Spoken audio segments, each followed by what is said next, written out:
I thought we were finally celebrating. Champagne and mismatched glasses, Marcus doing that ridiculous little shuffle step he always did when something felt like genuine progress. I had no idea that while I was washing dishes and humming to myself in our yellow kitchen, my husband was already on the phone with his mother, telling her which room she and his sister would be sleeping in. He hadn't asked me. He had never planned to ask me. That detail, I would understand later, was not an oversight. It was the architecture of the whole thing. The house on Clover Street was mine before it was ours. That's the part I keep coming back to when I try to untangle how any of this began. The detail that threads through everything else like a wire beneath wallpaper, invisible, but always carrying a current. I had spent 6 years saving for the down payment. 6 years of packed lunches and declined invitations and Saturday overtime at the hospital where I worked as a radiologist, reading scans alone in a dim room while the rest of the world went out for brunch. 6 years of telling myself that the sacrifice had a shape, that there was something solid and real at the end of it. The house itself was a pale yellow Victorian with white painted shutters and a wraparound porch that caught the afternoon light in a way that made the whole world feel slower, gentler, like a photograph your grandmother keeps above the mantel.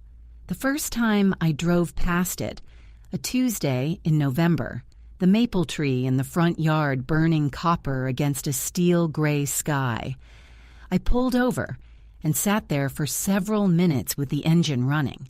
I didn't yet know it was for sale. I only knew that it looked like exactly the kind of place where a person could exhale completely and not have to draw the breath back in right away. I signed the papers alone. Marcus was in Dallas for a work conference, and when I called him, he laughed and said, "Just send me photos, babe. I trust you." I held on to that phrase. I carried it like a coin in a pocket, worn smooth from touching. Marcus and I had been together 4 years and married for 2. He was the kind of man who makes you feel like the most important person in every room. Unhurried, genuinely warm, quick with a self-deprecating humor that never slid into cruelty. He brought me coffee in bed on Saturday mornings without being asked. He remembered that I hated cilantro and quietly picked it out of takeout containers before setting them on the table. He called his mother every Sunday at noon, which I found endearing before I understood what that habit was actually built on. I told my best friend Diane, during a slow Thursday evening with a bottle of Malbec and nothing more pressing to do than talk, that I had married a good man. She raised her glass and said she believed it. So did I, completely and without qualification. His mother, Beverly, was another matter, though not back then a dangerous one. She was simply a great deal. She had robust opinions about interior design. She had once described my gallery wall as visually busy, which was Beverly speak for deeply wrong, about the correct way to prepare mashed potatoes. She'd silently taken over at Thanksgiving, smiled at me with smooth blankness, and handed me a serving spoon as though I were helping her in her own kitchen, and about the overall shape and direction of her son's life. She still called him Marcus in a tone other people reserved for prayers. He was hers to protect, hers to orbit. And though she was civil to me, even occasionally warm, I understood instinctively that I was a variable in Marcus's life, not a fixed point. His sister Candace was 26 and perpetually between things, apartments, jobs, plans, identities she hadn't quite decided on. She wasn't unkind. She had simply never once asked me a question about myself, and when I entered a room, her eyes would settle somewhere slightly past my shoulder, as though watching for someone more interesting to appear behind me. I made my peace with both of them. Marcus's family was part of the arrangement, and the arrangement was good enough that I was willing to sand down its edges. That autumn, the October before everything cracked, I remember the smell of the house most clearly, dried leaves tracked in on shoes, cinnamon candles I burned through compulsively, and the faint trace of Marcus's cedar and sandalwood shampoo clinging to his pillow. I remember thinking more than once that we had arrived somewhere solid. I felt safe. I felt, which is the most painful thing to recall now, that I was finally in a place where nothing could reach me. I had no idea what was already growing in the rooms around me, patient and deliberate, waiting for January. It started with Beverly's questions.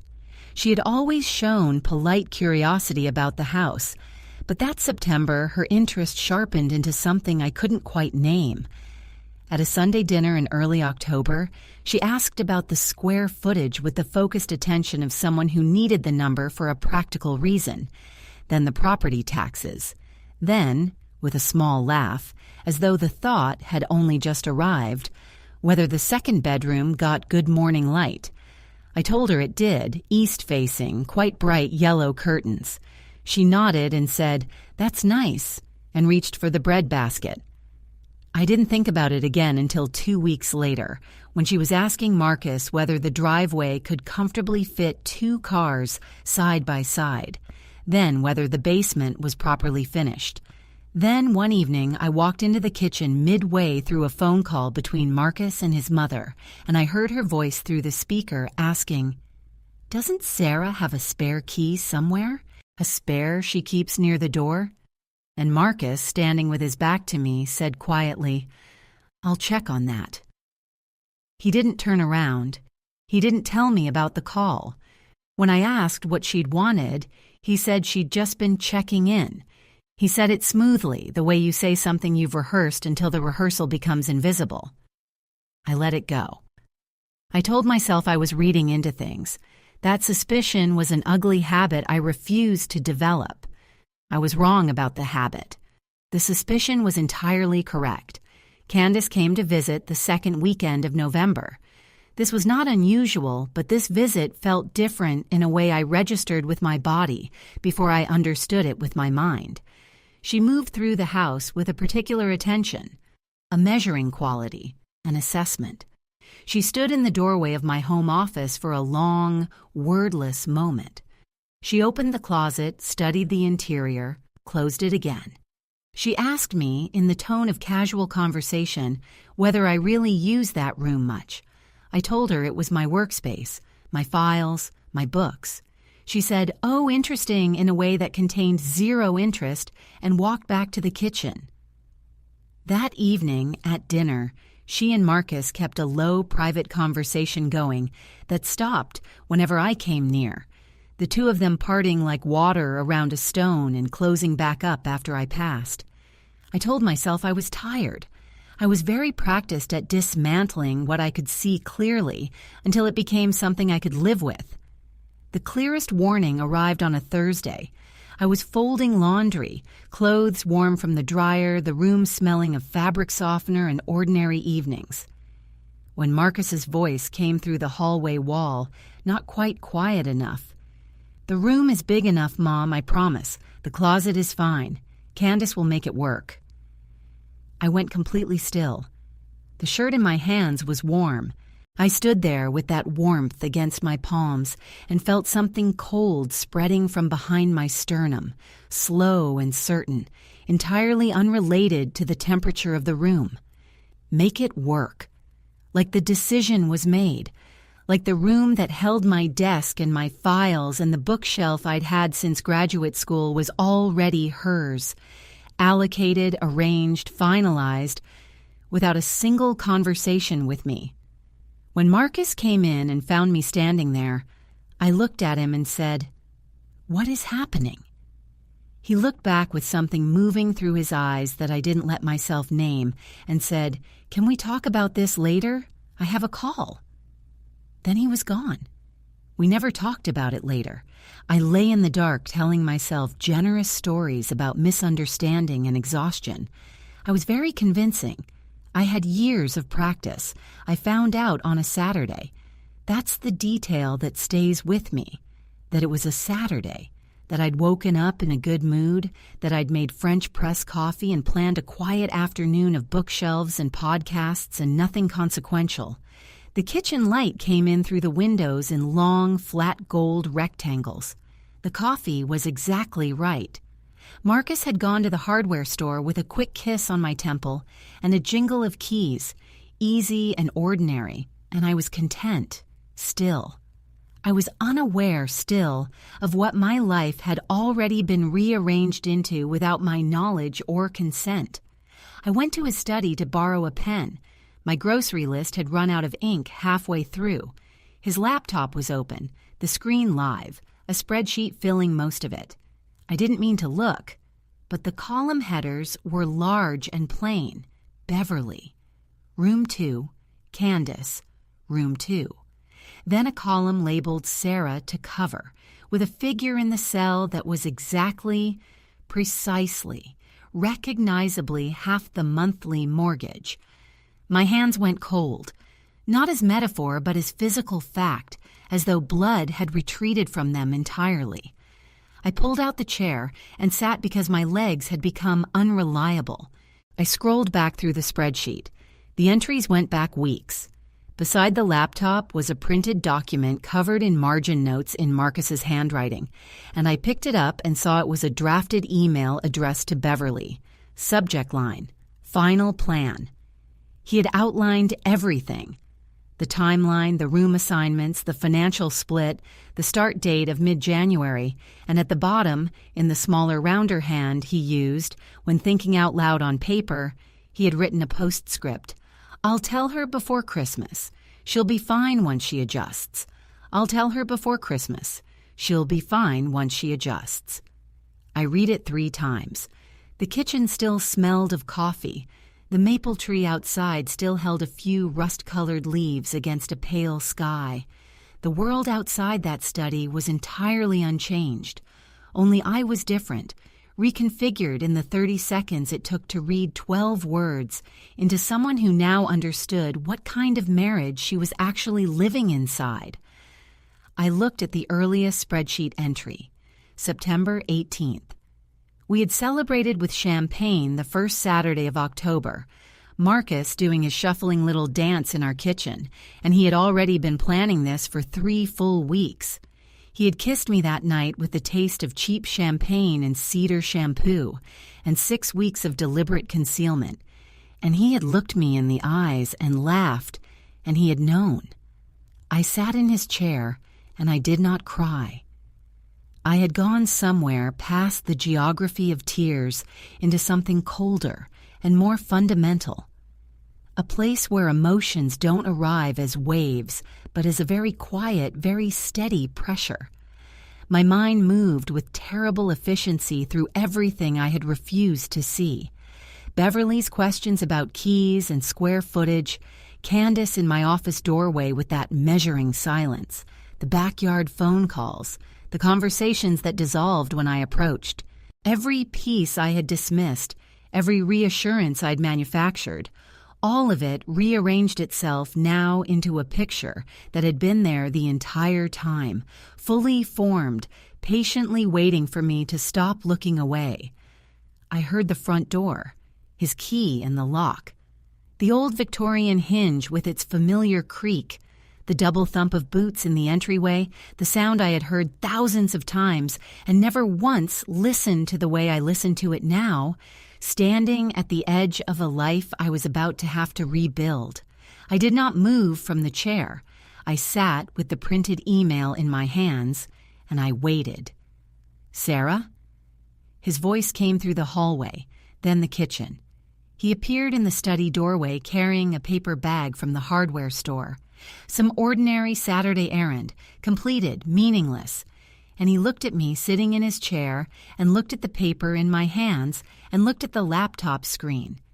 In the space of 3 seconds, I watched all the color drain from his face. He stood there in the doorway with the bag in his hand and the light behind him, and neither of us said anything for a very long time. Marcus set the hardware store bag down on the floor beside him, slowly, the way you set something down when your body is buying seconds that your mind has already lost. Then he straightened and looked at me, and whatever he saw in my face told him that safe ground was no longer available. "Sarah," he said, just my name, like a question and an apology compressed into 2 syllables. "Sit down," I said. My voice was quiet. I had expected it to shake. It didn't. It came out level and flat and cold, and I think that frightened him more than shouting would have. He sat in the chair across from his own desk, hands folded on his knees, like a man in a principal's office. I placed the printed email on the desk between us, turned so the text faced him. I watched him look at it. He closed his eyes briefly, then opened them. "I can explain this," he said. "Then explain it." He looked at his hands. He looked at the window. He looked at the middle distance the way people do when they're searching for a version of a story that lands without causing maximum damage, and discovering no such version exists. My mom has been having a really hard time. The rent went up and Candace is in a situation, and I started thinking about how we have the room and how it could work, and I know I should have talked to you sooner. I know that. "You made a spreadsheet in September," I said.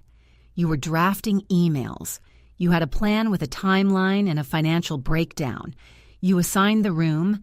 You calculated how much of our mortgage I would be paying while they lived here." I paused. "You were going to tell me before Christmas. She'll be fine once she adjusts." He had the grace to flinch. "That came out wrong."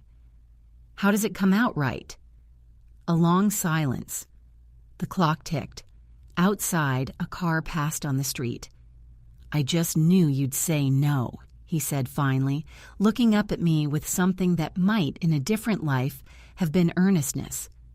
I couldn't say no to her, and I thought if I worked out all the details first, made it real and concrete, showed you it could actually work. "You were going to present me with a finished plan," I said. "A plan for who lives in my house, built in secret, and you expected me to adjust." He said nothing. The silence was its own answer. Beverly arrived 40 minutes after he called her. She must have been in the car before he finished dialing. She came through the door with the energy of someone who had been waiting for this moment and prepared for it thoroughly. Structured cream blouse, low heels, hair done in the way she arranged it when she wanted to project authority. She carried a leather tote bag over one arm, the kind that suggests documents. She kissed Marcus on the cheek and looked at me across the kitchen with an expression that was warm and concerned and absolutely merciless. "Sarah," she said, "I think we need a real conversation, like family." I said nothing. She sat. Marcus sat beside her. I sat across from both of them and put the printed email on the table between us and watched Beverly's eyes move over it without changing expression, which told me she had already seen it, had probably helped compose it. "I understand you're upset," Beverly began in the tone of a woman who had rehearsed this. "But I want you to hear me. This arrangement would be good for everyone. The house is large enough, and Marcus and I have been discussing it for a very long time, and truly—" "This is not your house," I said. A small, patient smile. "Of course not. It's yours and Marcus's." "It's mine. I bought it. My name is on the mortgage, my down payment, my 6 years of savings, my house, and no one, not you, not Candace, not Marcus, makes arrangements about who lives here without talking to me first." The smile held, but something behind it shifted.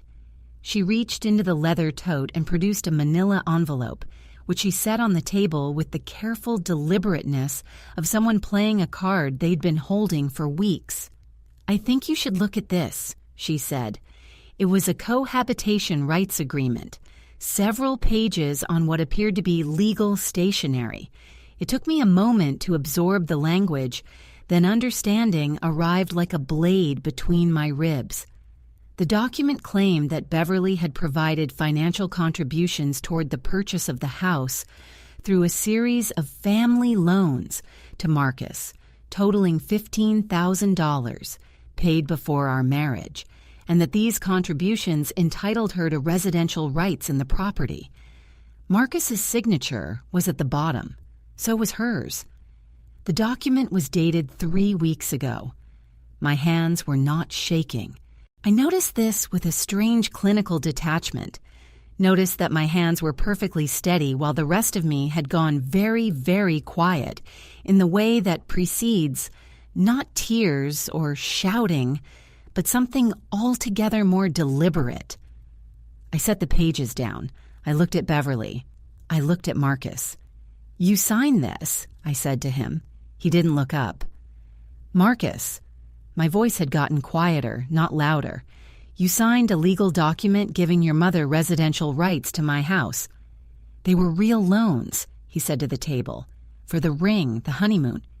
"Gifts," I said. "You told me they were gifts. You sent me texts saying they were gifts. I have those texts." I looked at Beverly. "I'd like you to leave my house." Beverly looked at Marcus. Marcus looked at the wall. "Marcus," she said, not a question, a summons.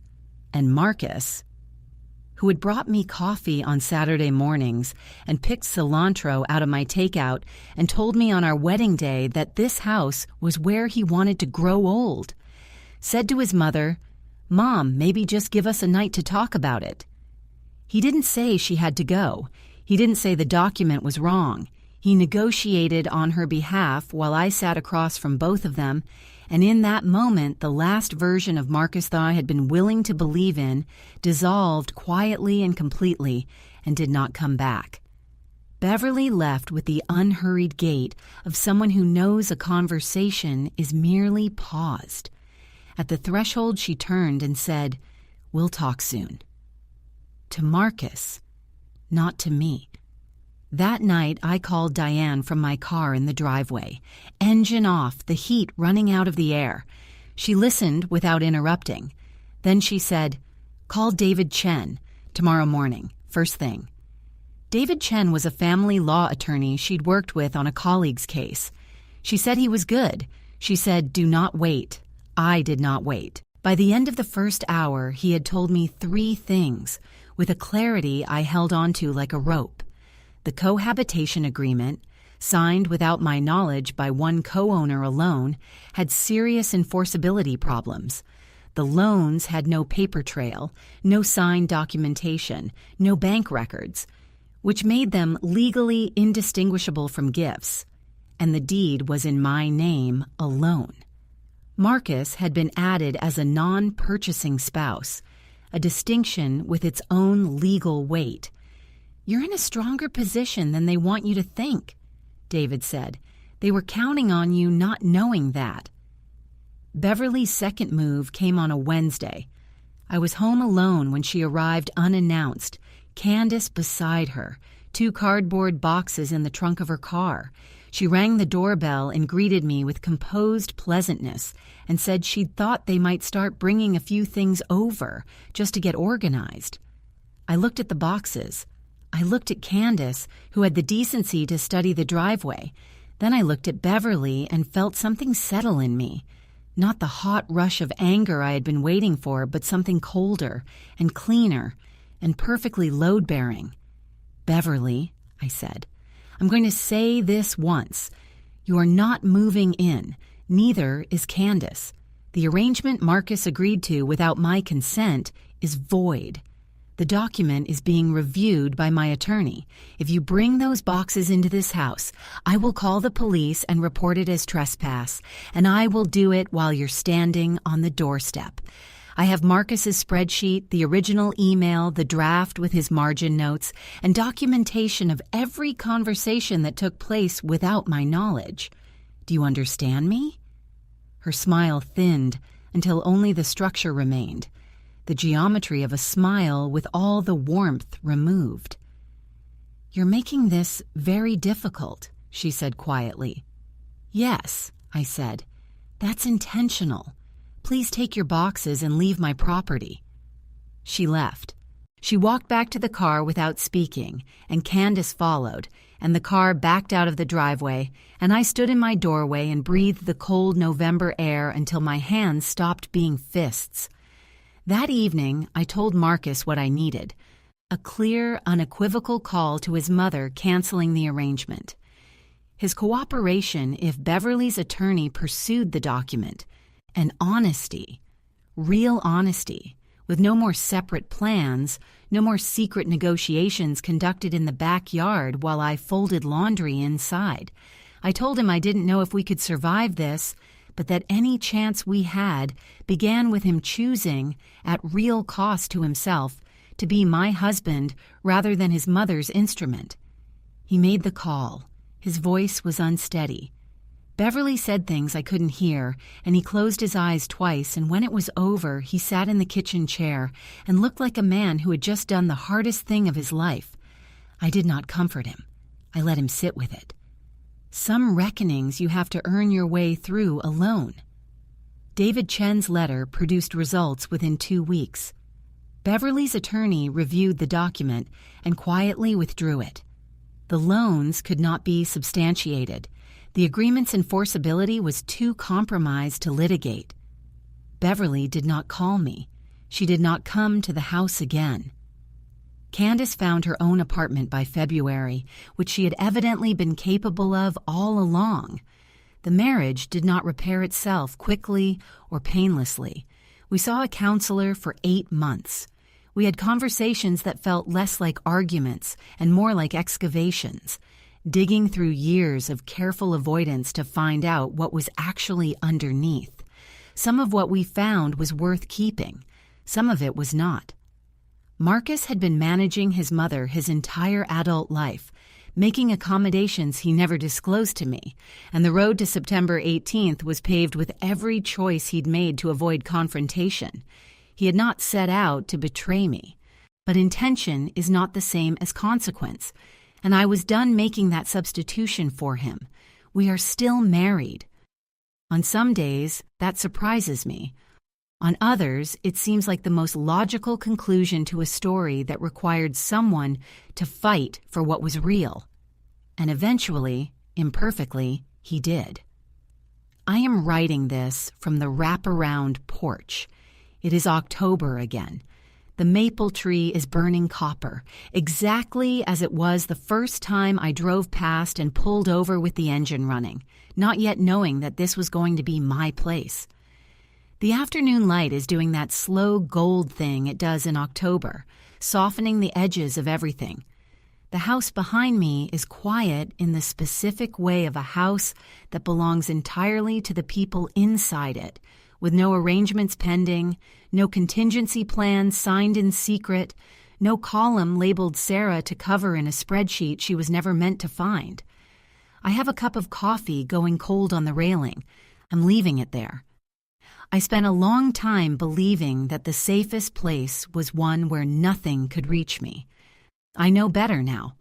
The safest place is the one where you know, clearly, completely, without the softening of denial, that if something comes for what's yours, you will not look away from it. You will sit in that chair, you will wait, and you will not adjust.